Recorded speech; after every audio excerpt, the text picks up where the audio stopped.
కనుక అనేక విషయాల్లో అలాగే మనకి ఎదురేమున్నాయండి, మీటింగ్ 3 రోజులు మీటింగ్లు ఉన్నాయి. అలాగే ఎదురేమున్నాయండి, పాత సంవత్సరం గతించిపోయి కొత్త సంవత్సరం 2026 సంవత్సరంలో ప్రవేశపెడుతున్నాడు దేవుడు.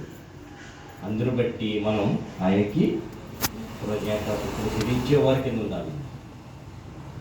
కనుక ఉదయం చెల్లించేటప్పుడు చాలా మనం ఎలా చెల్లించాలి? నోటితో అంటే సరిపోతా, క్రియలతో, మాటతో కాదు. ఏదైనా చేసినప్పుడు మనము మాటతో అంటే సరిపోదు. మాటంటే ఎవరికి మనం నీకు సాయం చేస్తానంటే అక్కడ సాయం అయిపోదు. అక్కడ సాయం చేసి మనం క్రియ రూపంలో చేయాలి ఏదైనా.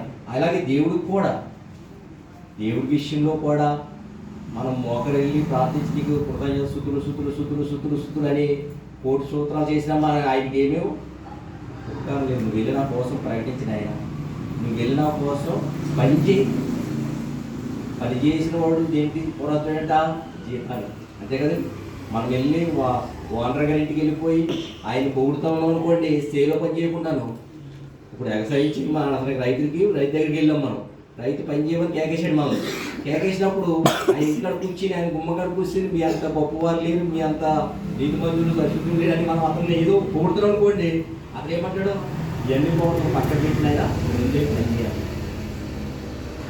అలాగే మన దేవాది దేవుడు కూడా ఏమన్నాడంటే మనల్ని పని చేయమన్నాడు. దేవుని కొరకు బ్రతికి దేవుని పని చేయాలి. క్రియ రూపంలో మనం చేయాలి. క్రియ రూపంలో ఎక్కువగా చేయాలి. అదే ప్రతిఫలం. అన్నయ్య గారు చేస్తారని అంటారు. ఒక భార్య గారు ఒక భార్య భర్త చెట్టుకోండి, భార్య ఏం చేయాలి? ఆవిడకి అతనికి సేవ చేయాలి. కావాల్సిన నీళ్ళు ఇవ్వాలి, అన్నం పెట్టాలి, వడ్డించాలి, ఇది చేయాలి. అంతేగాని మీ అంత గొప్పవారు లేదని చూడితే అక్కడ అది కాదు. ఆయన్ని చూడటం మనుషులు ఆయన్ని మర్యాదించటం. కనుక మనం ఏం చేయాలంటే దేవుని పని చేయాలి, దేవునికి హృదయస్థుతులు చెల్లించాలి. ఈరోజు చాలా భయంకరంగా ఉన్నాయండి రోజు. చాలామంది ఇప్పుడు వరకు కూడా 2026 సంవత్సరం చూడటానికి అవకాశం లేకుండా ఎంతోమంది యాక్సిడెంట్ల ద్వారా, ఎన్నో ఆత్మహత్యల ద్వారా చూసే నేను. ప్రేమ విఫలమైందంటే ఒక అమ్మాయి ఆత్మహత్య చేసుకున్నాడు. ఇదేంటి ప్రేమ విఫలమైందని ఆత్మహత్య చేసుకున్నాడు, ఏం తెలియలేదు. అలాగే ఒక అతను పెద్ద అతను చపాతీ తింటుంటే గొంతు కట్టబడిపోయి చనిపోయాడు. చపాతీ తిన్నాడు, ఆ చపాతీ ఏమైంది? గొంతు కట్టబడిపోయింది. గొంతు కట్టబడి ఇక్కడే ఉంటారు. తినేది కూడా గాలి పీల్చుకునేది కూడా ఇక్కడే ఉంటాయి.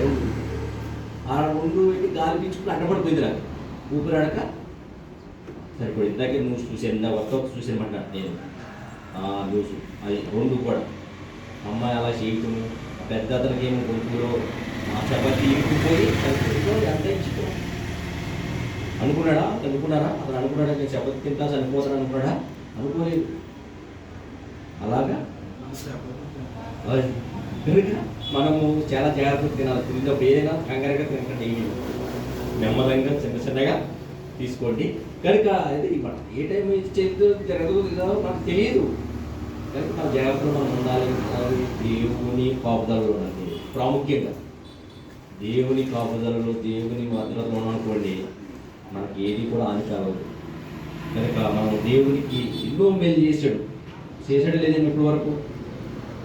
తల్లి గర్భం నుండి మొదలుకొని ఇప్పుడు కూడా ఒకరికి 40, ఒకరికి 50, ఒకరికి 60, ఒకరికి 10, ఒకరికి 5 ఆ సంవత్సరాలు కలిగిన ఉన్నారు ఇక్కడ. అందరికి కూడా దేవుడు కాపుదల వరకు ఇంతవరకు కూడా కాపుదల దయచేశాడు.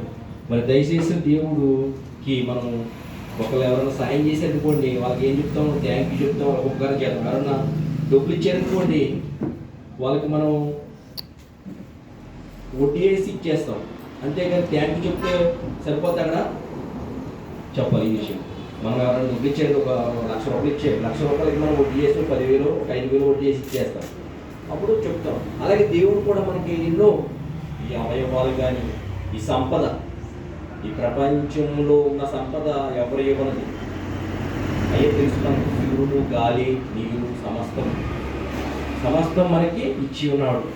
ఆయన ప్రభులోనే మనకి ఇచ్చి ఉన్నాడు. కనుక మనము దేవుని పట్ల కృతజ్ఞత కలిగి మనం జీవించే వారి కింద ఉండాలి. అలాగే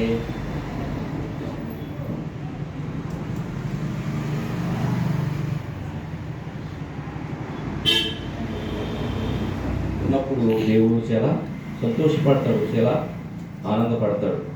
కనుక మనకి ఏమి ఉన్నా లేకపోయినా దేవుణ్ణి ఆరాధించేవారి కింద, దేవుణ్ణి గణపరిచేవారి కింద మనం ఉండాలి. ఆయనకి హృదయం చెల్లించేవారి కింద ఉండాలి. అలాగే చూడ కీర్తనలు 116 అధ్యాయం చూడండి.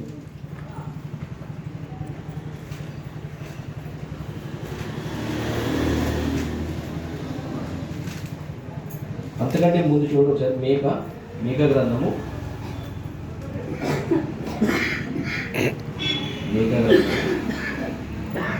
మనకి ఎలాగా మనం జీవించాలో బ్రతకాలో దేవుడు చెప్తున్నాడంటే మనము ఈ లోకంలోనికి మనము ఏమీ తీసుకురావద్దు, ఏమి తీసుకుపోము, కానీ మనము ఎలాగా బ్రతకాలి, ఎలా జీవించాలన్నది దేవుడు చక్కగా మనకి చెప్తున్నాడు. చూడండి మేక గ్రంథము 6వ అధ్యాయము 13వ వచనం చూడండి.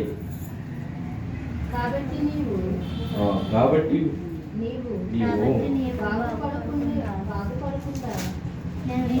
మేక 6వ అధ్యాయం 6వ వచనం. ఏమి తీసుకుని వచ్చి నేను యెహోవాను దర్శింతును, ఏమి తీసుకుని వచ్చి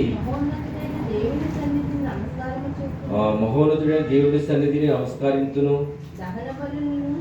దహన బలులను ఏడాది దూడలను అర్పించి దర్శింతున, వేల కొలది పొట్టేళ్లను వేలాది నదులంతా విస్తార తైలమును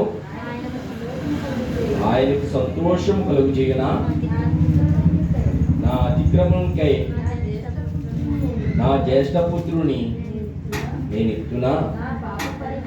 సరిపోతుంది. ఏమనంటే అన్నింటిలో కానండి మనము ఉన్న దాంట్లో, లేకపోతే వేలాది నదులంతా విస్తారం తైలం కానీ, వేలాది పొట్టేళ్ళు కానీ, లేకపోతే మనకి ఉన్న దాంట్లో అంటే జ్యేష్ఠపుత్రుడిని, మనకి పుత్రుడిచ్చి నేను ఇస్తున్నా. నా పాప పరిహారముకే నా గర్భఫలమును నేను ఇస్తున్నా. చూడండి ఇక్కడ చెప్తున్నా సార్, ప్రాముఖ్యమైన విషయంలోకి వచ్చి చూడండి. ఏం కోరుతున్నాడో దేవుడు, ఏం అడుగుతున్నాడో చూడండి. మనుషుడా, ఏది ఉత్తమము అది నీకు తెలియజేయబడినది, న్యాయముగా నడుచుకున్నటయు, కనికరమును ప్రేమించుటయు, దీన మనస్సు కలిగి దేవుని ఎదుట ప్రవర్తించుటయు, ఇంతే కదా యెహోవా నిన్ను. చూడండి, మనం దేవుడు అడిగేది విస్తారమైన తైలం కాదు, వేలాది నదులు పొట్టేలు కాదు, మనకు ఉన్న ఆస్తి అంతస్తు ఏమడుగుతలేదు. అయినా ఏమడుగుతుందండి? న్యాయముగా, చూడండి, న్యాయముగా నడుచుకుంటయు, కనికరమును ప్రేమించుటయు, దీన మనస్సు కలిగి దేవుని దీన మనస్సు, తగ్గింపు స్వభావం, అదే విరిగి నలిగిన హృదయంతో దీన మనస్సుతో దేవుని ఎదుట ప్రవర్తించుటయే, ఇదియే కదా యెహోవా నిన్ను అడుగుతున్నాడు. చూడండి, మనల్ని ఏం అడుగుతలేదు, మనం ఏదో ఇవ్వట్లేదు. ఎందుకంటే ఆయన ఇచ్చిన కనుక ఇవన్నీ ఇప్పుడు అంతే కదండి. ఇప్పుడు నేను ఇచ్చి నేను అడిగితే బాగుంటుంది, ఎవరన్నా ఫ్రీగా ఇచ్చి అన్ని ఫ్రీగా ఇచ్చి మరి అడిగితే బాగుంటుందా? బాగోదు. కనుక మాకు అన్నీ కూడా దేవుడు సర్వము, పిల్లల్ని ఇచ్చిన, మనకి ఆస్తి అంతస్తు, గొర్రెల్ని, అన్ని సమస్తము ఇచ్చింది ఎవరండి? దేవుడే. ఆయనే ఇచ్చాడు మనకి అన్ని సమస్తం ఇచ్చిన దేవుడికి మనం ఏమవ్వాలి? మనము మన హృదయము, మన దేహము మన ఆయన్ని అర్పించాలి. మరి న్యాయముగా, ఆయన న్యాయవంతుడు. ఎవరండి ఆయన? న్యాయవంతుడు. ఆయన కనికరము గలవాడు, దీన మనసు గలవాడు. ఆయన ఇవన్నీ స్వభావాలన్నీ మనం ధరించుకోవాలి, మనం అట్లే అవలంబించుకోవాలి. దీన మనసు కలిగి నీతిగా, న్యాయముగా, యథార్థముగా జీవించటం మనం అవలంబించుకుని అలా జీవించి అలా బ్రతికితే దేవునికి ఇష్టమంట. చూడండి, మన దేవుణ్ణి సంతోష పెడతామంటే ఏంటంటే దేవుని ఆజ్ఞలు, దేవుని మాటలు. ఆయన న్యాయవంతుడు, నీతిమంతుడు, ఆయన పరిశుద్ధుడు. ఆయన ఎవరండి? పరిశుద్ధుడు అని ఎక్కడ కొలబడుతున్నాడు? ఆయన పరలోకంలో పరిశుద్ధుడు పరిశుద్ధుడు పరిశుద్ధుడు అని వేల కొలదితో చెప్తూ. మనమైతే ఒక నిమిషము, ఒక గంట, ఒక పావు గంట ఆయన సుధిస్తాం, గణపడతాం, మహిమపడతాం. కానీ ఆయన ప్రతిదినము కోటలతో మళ్ళీ మనలాగా ఒక 20 మంది 30 మంది కాదండి దేవుడు స్తుతించింది. అక్కడ ఎంతమంది అండి? కోట్ల దూతలు ఆయన్ని పరిశుద్ధుడు పరిశుద్ధుడు పరిశుద్ధుడు పరిశుద్ధుడు అని కోట్ల దూతలు ఆయన్ని స్తుతిస్తున్నాయట. స్తుతించినా కానీ ఆయన ఆనందపడుతున్నాడా? చెప్పాలి మీరు. ఆయన సంతోషపడుతున్నాడా? ఆయన ఆనందపడుతున్నా, సంతోషపడతలేదు. కానీ మన కోసం చూస్తున్నాడు. భూమి మీద నా కుమారులు పంపించాను, నా కుమార్తెను పంపించాను, నా కుమార్తెను నా కుమారుడు నన్ను స్తుతిస్తున్నాను, నన్ను గర్వపడుతున్నారు, నా మాట ప్రకారం వింటూ బ్రతుకుతున్నారా అన్నది ఆయన దృష్టి అంతా అక్కడ. స్తుతిస్తున్నా వాళ్ళ మీద లేదు. స్తుతిస్తున్నప్పుడు అవి పొగుడు. ఎవరైనా మనల్ని పొగిడితే మనం ఏం చేస్తామంటే మనం పొంగిపోతాం. నన్ను చాలా పొగుడుతున్నాడని మనం. కానీ దేవుడు అంత పొగుడుతున్నా కానీ దేవుడు అక్కడ సంతోషపడతలేదు, ఆనందపడతలేదు. ఎందుకంటే ఆయన మనస్సు ఎక్కడ ఉందండి? భూమి మీద, మనుషుల మీద, మన మీద ఉంది ఆయన మనస్సు అంతా. మనం ఆయన కుమారులము కుమార్తెము ఎంతగా ప్రేమించాడంటే, ఒక మాట చెప్పాలంటే ఆయన అద్వితీయ కుమారుడు మనకి గిఫ్ట్గా ఇచ్చాడు. ఇప్పుడు అదే ఉన్నాం, ఆ నెలలో ఉన్నాం మనం. ఏ నెల ఇది? క్రిస్మస్ సందేశం, క్రీస్తు జనం దినాల్లో మనం ఉన్నాం. ఆయన 2025 సంవత్సరాలు మనకి బహుమతిగా, గిఫ్ట్గా ఎవరెవరు బహుమతి దేవుడు మనకి ఏం చేయండి? అనుగ్రహించాడు. నా కుమారులు ఎక్కడ నశించిపోతారు, ఎక్కడ పాతాళానికి వెళ్ళిపోతారు అని దేవుడు మన మీద ప్రేమ కలిగి, జాలి కలిగి, దయ కలిగి మనకి ఆయన్ని ఈ లోకానికి పంపించాడు. లోకానికి ఆయన రాకపోతే మనకేం లేదండి, రక్షణ లేదు, రక్షణ భాగ్యం లేదు మనకి. రక్షణ భాగ్యం దయచేశాడు దేవుడు మనకి, మేము ఎక్కడ నశించిపోతాము అని. అందుకని ఈ రక్షణలోకి వచ్చిన మనము, ఈ రక్షణ భాగ్యంలోకి వచ్చిన మనము దేవుని మనం గణపరిచే వరకు దేవుడు ఏం చెప్తున్నాడు? 26 గ్రంథాలు దేవుని మనసు. ఏ పరిశుద్ధ గ్రంథం ఏంటండి? దేవుని మనసు. ఈ దేవుని మనసు మనం నిత్యము చదవటం వల్ల, వినటం వల్ల, ధ్యానించటం వల్ల తెలుస్తుంది. అంతే కదండి. నా కోసం తెలియాలంటే మీరేం చేయాలి? నన్ను అనుసరించాలి. అంతేనండి. నా కోసం తెలియాలనుకోండి, యోగ గారి కోసం తెలియాలంటే మామూలుగా ఒకరోజు చూస్తే తెలిసిపోదు. నా అలవాట్లు ఏంటో, నేను ఏం తింటానో, లేకపోతే ఎలా మాట్లాడతానో, నాకు ఏది ఇష్టమో ఏది ఇష్టం కాదు అని తెలియాలంటే మీరు ఏం చేయాలి? మీరు అనుసరించాలి. అనుసరిస్తే తెలుస్తుంది. అది తప్ప ఒక రోజు చూడటం వల్ల తెలియదు. అలాగే ఈనాడు ఏం చేస్తారంటే క్రైస్తవులు ఒకరోజే సండే ఒకరోజే దేవుని గ్రంథాన్ని చూస్తారు. తర్వాత 6 నెలలు ఏం చేస్తారండి? లోకం ఆలోచన, లోకరముల నుండి ప్రేమటలు ఎక్కువ మెజారిటీ అవుతుంది చెప్పాలి. లోకాశలు లోకతలంపులుగా ఉండేది. 6 దినాలు లోకాశల్లో లోకతలంపుల్లో ఉన్నారు. 7వ దినం వచ్చేటప్పటికి, ఆదివారం వచ్చేటప్పటికి వాక్యం దేవా ఏంటని మోకరించి ప్రార్థించే రోజు అదైనా ఒక 2 గంటలు ఎక్కువ ఏంటండి. అదైనా 2 గంటలు ఆలోచిస్తే ఏం జరుగుతుందండి? దేవుని మనసు కనుక దేవుని మనసు. అందుకే మహాభక్తులు అన్నారు. ఎవరండి? అయినా దావీదు గారు అన్నారు. దావీదు గారు దేవారాత్రమును ధ్యానించువాడు ధన్యుడు.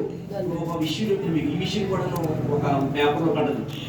దేవుని సన్నిధికి వచ్చిన వారు అంట, దేవుని సన్నిధికి వచ్చిన యవనస్తులు కానీ, మామూలు పెద్దవారు కానీ, లేకపోతే పెద్ద వయస్సులు కానీ దేవుని సన్నిధికి వస్తారంట, వాళ్ళ మనశ్శాంతి ఉంటుందంట. పేపర్లో రాసిన విషయం నేను చెప్తాను. శాస్త్రవేత్త చెప్పిన విషయం. శాస్త్రవేత్తలు అంటే 10,000 మంది మీద ఎంతమంది పరిశోధన చేశారు. పరిశోధన చేస్తే వాళ్ళు ఇచ్చిన రిజల్ట్ ఏంటంటే, దేవుని మందిరానికి వెళ్ళిన వారు, దేవుని ప్రార్థించి పాటలు పాడి దేవుని మాటలేని దేవుని సన్నిధికి వెళ్ళారంట, చాలా మనశ్శాంతిగా ఉన్నారంట. చాలా శాంతిగా, మనశ్శాంతిగా కలుగుతుందంట. దేవుని సన్నిధిలో కూడా దేవుడు శాంతివంతుడు. ఆయన వాక్యం ఏంటంటే శాంతి, సమాధానం, అన్నిటిని విడుదల చేసేస్తారు మనకి, అన్ని సమస్తము. ఎందుకంటే ఈ అన్నింటిని కలిగజేసింది దేవుడే కనుక, మనల్ని కలిగేసింది దేవుడే కనుక. అందుకనే ఇప్పుడు చూడండి, ఒక ఒక వస్తువుకి అటాక్స్ అవుతుంది. అలాగే దేవుడు మాటలతో మనం నిర్మింపబడ్డాం కనుక ఈ మట్టి నిర్మింపబడద్ది, అలాగే మనము నిర్మింపబడ్డాం, మనం ఆకర్షింపబడ్డాం. ఇక్కడికి వస్తుంది అంతే కదండి. ఏదైతే ఇది ఉంటుందో దానికే మనం ఆకర్షింపబడతాం, దాని దగ్గరే మనకి విడుదల ఉంటుంది. అలాగే ఈ శరీరాన్ని చూడండి, ఈ శరీరానికి ఏదో రోగం వచ్చింది అనుకోండి, ఈ శరీరానికి ఎక్కడైనా వెళ్తే మీకు మెడిసిన్ ఎక్కడ దొరకదు. ఎక్కడ దొరుకుతుంది మీకు? భూమిలో పండిన మొక్కల వల్లే మనకి మెడిసిన్. మనకి ఆక్సిజన్ ఎక్కడ దొరుకుతుంది? మొక్కలు ఏం చేస్తాయి? మన కార్బన్ డైఆక్సైడ్ పీల్చుకుని మనకి ఏం చేస్తున్నాయి? ఆక్సిజన్ ఇస్తున్నాయి. ఎందుకంటే దానికి మన సంబంధం ఏంటి? మనము మట్టి నుండి తీయబడ్డాం కనుక, మనము మట్టి నుండి తీయబడ్డాం కనుక ఈ శరీరం అయితే మట్టిలో తీయబడ్డది, కానీ మనలో ఉన్న ఆత్మ దేవుడు అనుగ్రహించింది కనుక మనం ఇక్కడ మళ్ళీ దేవుడు అంటాడు. ఒకసారి ఎవరు యేసుక్రీస్తు అని అంటారు, ఒక పన్ను కట్టు వేస్తూ వస్తేనే కైసరిది కైసరికి ఇవ్వండి, దేవుడికి పోవాలి. ఈ శరీర సంబంధంగా ఇలాగా మనం ఆత్మ దేవుడిది కనుక దేవునికి సంబంధంగా మనం బ్రతకాలి. వాక్య సంబంధంగా, ఆత్మ సంబంధంగా. మన ఆత్మలో మన ఆత్మీయే జీవింపచేయని శరీరం కేవలం నిష్ప్రయోజనం కనుక ఆత్మస్థరంగా జీవించాలంటే మనం ఏం చేయాలి? మనం ఈ ఆత్మస్థరమైన మాటలు, ఈ దివ్యమైన మాటలు, ఈ విలువగల మాటలు, శాంతి గల మాటలు, మనల్ని శాంతింపజేసే మాటలు. మనకి మనశ్శాంతి లేదనుకోండి, ఈ ప్రపంచంలో ఎక్కడ మనశ్శాంతి దొరకదు మనకి. దేవుని వద్దకు వచ్చి దేవుళ్ళు మనం మోకరించి ప్రార్థించి ఆయన సన్నిధికి ఆయనకు అర్పించుకోవడం మన మనశ్శాంతి. శాంతి, సమాధానం, సర్వస్వము దేవులోనే ఉన్నాయి. దేవుడి యొద్ద దొరుకుతాయి. ఎక్కడ దొరకవు ప్రపంచంలో. పాట కూడా ఉంది. ఆ పాట ఎక్కడ ఒక పాట పాడేవారు విన్నారా? చాలా మంది పాటలు పాడేవారు. ఎక్కడ శాంతి సమాధానం ఎక్కడా లేదు ఈ ప్రపంచంలో. ఎంతో మంది మారారండి, ఎంతో మంది. కొంతమంది సాక్ష్యాలు వింటాం మనం. అతను చనిపోవడానికి మనశ్శాంతి లేకుండా చనిపోవాలనుకుంటే వాక్యం అతనితో మాట్లాడి అతన్ని ఏం చేసి జీవింపజేస్తుంది. వాక్యం మాట్లాడుతుంది, వాక్యం జీవింపజేస్తుంది. అతను ఎక్కడో విన్నాడు మాట, ఆ మాట వల్ల అతను రక్షింపడ్డాడు, బ్రతికాడు ఆయన. అలాగే మనం కూడా ఈ వాక్యము, నీతి గల వాక్యము, న్యాయం గల వాక్యము, కనికరము గల వాక్యము, నీకు కనికరము, దయ, కరుణ, పరిశుద్ధత అన్నీ కూడా మీకు ఎక్కడ కనిపిస్తాయి? ఎక్కువగాను పరిశుద్ధ గ్రంథంలో దేవుని వద్దే ఉన్నాయి ఎక్కువగాను. అలాగే దేవుని అనుసరించాలి మనం. అలాగే అనుసరించడం వల్లే ఈ 2020 సంవత్సరాలు బట్టి ఈ ప్రపంచం మొత్తం ఎవరు చుట్టూ తిరుగుతుందండి? యేసుక్రీస్తు వారి చుట్టూ తిరుగుతుంది. యేసుక్రీస్తు వారి జననం కోసం ప్రపంచ దేశాలు పుట్టినరోజు జరుపుకుంటాయి లేవా? ఎందుకని? ఆయన మాట అంత శక్తిమంతుడు. ఆయన జీవించిన కాలం ఎంత ఏంటి చెప్పాలి మీరు? 33 సంవత్సరాలే. కానీ ఆయన కోసము ఆయన పుట్టినరోజు జరుపుకున్న కాలం ఎంతండి? 2025 సంవత్సరాలు ఎక్కువ లేకపోతే 33 సంవత్సరాలు ఎక్కువ? గమనించండి, 2025 సంవత్సరాలు ఎక్కువ. 33 సంవత్సరాలు అంటే ఆఫ్టర్ తక్కువ సంవత్సరం. కానీ ఆయన దేవుని మాట ప్రకారం, దేవుని ఆజ్ఞ ప్రకారం ఆయన మాటలు చెప్పడానికి ఎంతో మంది శ్రమణ స్త్రీని, ఒక జక్కీని, ఒక అనేక మంది పాపకులు ఎంతో మందిని ప్రేమించి ఆయన ఎక్కడ కూడా ద్వేషించలేదు. కనికరం అదే అంటాడు. అది ఆ విషయం ఏంటంటే ఆయన కనికరము కలిగి ఉన్నాడు, న్యాయముగా ఉన్నాడు. ఆయన న్యాయముగా ఉన్నాడు, కనికరంగా ఉన్నాడు. అలాగే దీన మనసు తగ్గి స్వభావం. ఈనాడు మనుషులు దేవుడు అవ్వాలనుకుంటారు, కానీ దేవుడే మనిషి అయి వచ్చాడు. అది గొప్పతనం, అది వండర్. ఇప్పుడు మనుషులు దేవుళ్ళు అవ్వాలనుకుంటారు ఈనాడు, మనుషులు దేవుళ్ళు అవ్వాలని చూసుకుంటారు ఈనాడు ప్రపంచంలో, కానీ దేవుడే మనిషిగా వచ్చాడు. అది వండర్, అది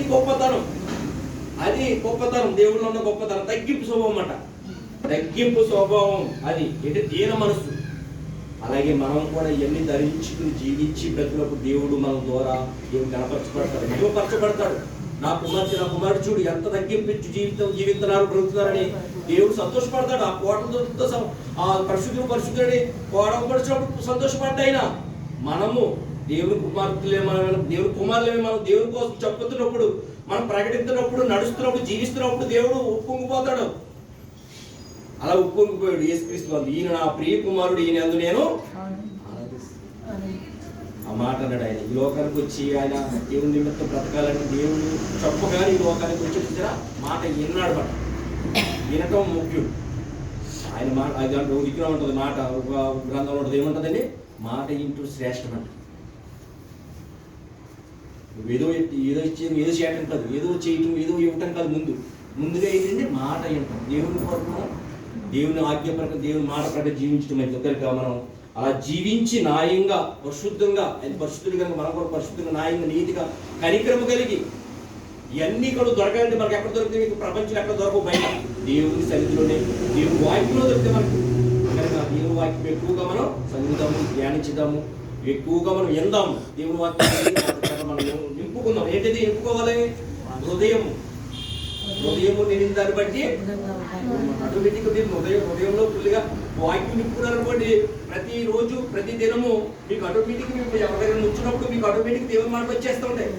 దేవుడు కరుణామయుడు, ఆయన శాంతి గలవాడు, కనికరం గలవాడు, నీతి గలవాడు, న్యాయం గలవాడు, పరిశుద్ధుడు. ఆయన మాట ప్రకారం జీవించండి, బ్రతకండి. మీరు అలా తిరగండి, ఇలా చేయకండి, అలా చేయకండి, ఆటోమేటిక్గా చెప్పేస్తూ ఉంటాం, మాటలు వచ్చేస్తూ ఉంటాయి ఆటోమేటిక్గా. అలా రావాలంటే దివారాత్రులు దేవుడి దావీదు గారు దివారాత్రులు దేవుడు ధ్యానించేవాడు ధన్యుడైపోతుంది, గొప్పవాడు అయిపోతాడు. అలా వేసుకోరు గొప్పగా అయిపోలేదు. ఉదాహరణకి ఆయన నిత్యము దేవుడితో ఉన్నాడు, భగవంతో దేవుడు వాక్యం చెప్తూ నైట్ ఏం చేసేవారు? వేసుకోరు ఒలివాల పండుగ వెళ్ళి ప్రార్థించేవారు. కనుక ఎనీ టైం ఎవరితో ఉన్నారు? ఆయన వాక్యంతో దేవుడితో ఉన్నారు కనుక ఆయన అయిపోయేది లేదా? ధన్యుడు ఆయన. గొప్పవాడు అయ్యారో లేదు, తీసుకునేవారు గొప్పవాడు అయిన వాళ్ళు ఈనాడు ప్రపంచం మొత్తం కూడా ఆయన పూజిస్తుంది, ఆయన అనుసరిస్తుంది. ఆయన మాట గొప్పవారు ప్రధానులు, ఒక ట్రంప్ గారి, అమెరికా ప్రెసిడెంట్ ఒక ట్రంప్ గారి, పెద్ద పెద్ద వాళ్ళు అడగడం, మీరు పెద్ద పెద్ద వ్యక్తులు అడగండి. మన దేశ అధినేత మోదీ గారు కానీ, ఇంగ్లాండ్ దేశ పెద్ద పెద్ద నాయకులను అడగండి.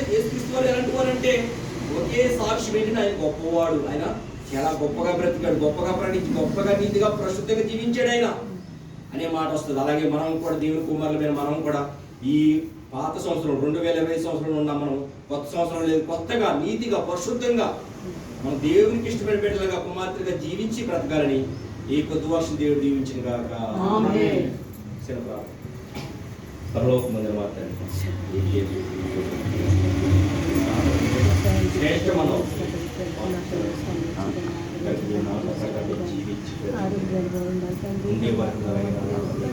కష్టపడి క్రియల ద్వారా పని చేయాలని మీటింగుల ద్వారా మొదటగా సింగపూర్లో 3 దినాలు మీటింగ్ జరిపించాడు. అలాగే ఉనికిలో 3 రోజులు మీటింగ్ జరిపించారు, ఘనంగా జరిపించారు. సంవత్సరం ఆఖరున డిసెంబర్ నెల 29, 30, 31 జరగబోయే మా సభలో మీరు ఉండండి. ప్రతి ఒక్క బిడ్డ ఈ సన్నిధికి రావడానికి, మీటింగులు రావడానికి చూపించండి. ఎన్నో ఆత్మలు రక్షింపడానికి చూపించండి. మా హృదయాలు మార్చుకుని ఎలాగైతే లోకంలో యేసుక్రీస్తు అనేక మంది భక్తులు ఎలాగైతే బ్రతికారో జీవించారో ఆ జీవితాలు మాకు దయచేయండి. దయచేయండి వాక్యాన్ని దివారాత్రులు ధ్యానించే వారికి చూపించండి, దయ చూపించండి. దీవించండి. ఈ బిడ్డకి ఏదైతే అవసరం అక్రత ఉన్నదో మాకు తెలియదు కానీ గొప్ప దేవుడు అక్రత తీర్చండి. ప్రతి ఒక్క బిడ్డ మారి నూతన సంవత్సరంలో ప్రవేశం పెట్టే దినాలలో మేము ఉండగానే మా హృదయాలను మాకు చేసిన మేలులు ఎన్నో మేలులు చేసి ఉన్నాం.